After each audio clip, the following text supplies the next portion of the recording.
Aku yakin banyak di antara kalian yang kepengen banget membuat kebiasaan baru dan menghilangkan kebiasaan lama yang buruk.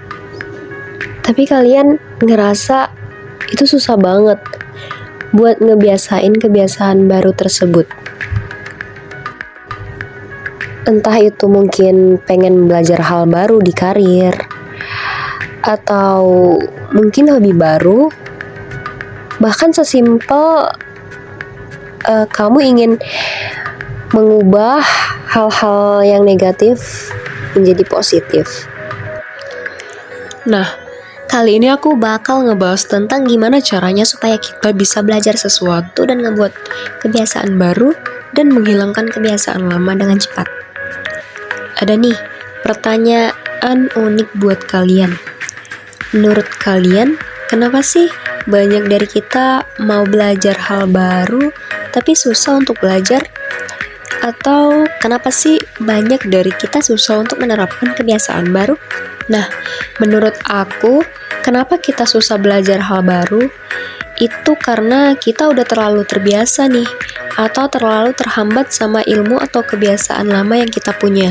Misalnya, kamu ingin menghentikan kebiasaan buruk. Contoh, makan mie, pulang malam, begadang. Udah nyoba sih hari ke-1, hari kedua, hari ketiga.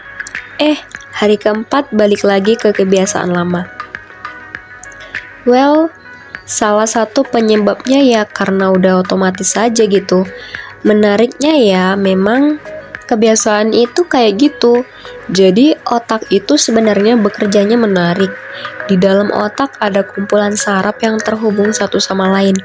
Nah, kalau kita punya kebiasaan tertentu, otak kita sebenarnya udah tersetting sama kebiasaan dan pengetahuan yang udah lama. Terus pertanyaannya, berarti nggak bisa diubah dong dah kebiasaan kita? Atau kita bakal susah dong belajar hal baru? Well, nggak juga. Terus, gimana cara kita menerapkan hal yang positif? Yang pertama, kamu harus refleksi sih dan evaluasi diri. Kenapa refleksi? Ya, karena penting buat tahu apa kebiasaan, apa asumsi yang kamu punya, apa pembelajaran yang udah kamu lakuin. Yang sebelum-sebelumnya udah ada sebelum zaman sekarang. Yang zaman sekarang itu harus kamu berhenti untuk pelajari terus, berhenti untuk kamu lakuin. Kita bisa mulai sebenarnya untuk kumpulin ilmu yang udah kamu punya. Untuk coba tanya ke diri sendiri, kira-kira kebiasaan ini masih cocok nggak sih buat aku lakuin? Buat apa yang kita butuhin sekarang? Nah, kalau enggak, kamu pahami dampak-dampaknya. Apa dampaknya yang bikin nggak cocok? Coba refleksi.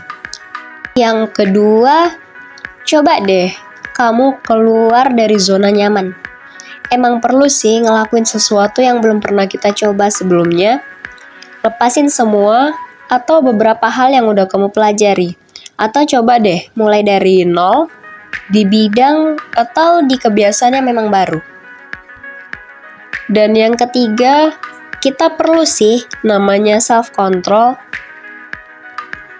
Ya, kontrol diri. Ini perlu dilakuin apalagi buat berhenti dari kebiasaan buruk. Kenapa? Supaya kita tahu kapan berhenti, kapan kita untuk mulai. Jadi, mungkin untuk kamu yang ingin belajar kebiasaan baru, kalau saran dari aku sih kayak gitu ya. Jadi kalau misalnya kamu ngerasa capek, atau mungkin kamu ngerasa, kok susah ya? Wajar aja sih, mungkin belum dicoba untuk keluar dari zona nyaman. Mungkin belum self-control. Dan yang paling penting sebenarnya kamu nyoba aja sih. Yang penting ada progresnya.